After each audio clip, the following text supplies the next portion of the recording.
Okay.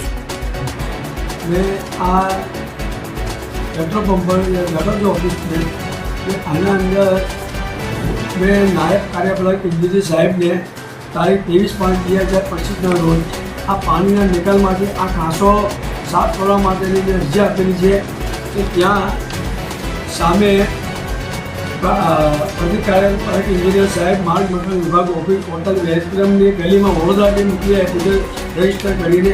પણ અત્યાર સુધી આ કાંસ સાફ થઈ નથી ને આ કાંસના પાણીનો એટલો બધો ઘેરાવ થઈ ગયો છે કે પાણી બહાર નીકળતું નથી. આના અંદર શું થાય છે કે આ પાણી ભરાઈને અમારે આ કેનોપીની અંદરના પેટ્રોલ પંપના અંદર પાણી ઘૂસે છે. ટાંકીઓ સુધી ડીઝલ પેટ્રોલ ટાંકીઓ સુધી પાણી આવે ઘણું મોટું નુકસાન થાય એવું છે. આ બાબતના અંદર કાર્યપાલક ઇજનેર સાહેબ ઘટતું કરવા મહેરબાની કરે અમારે બસ એટલી અમારે હાલત છે.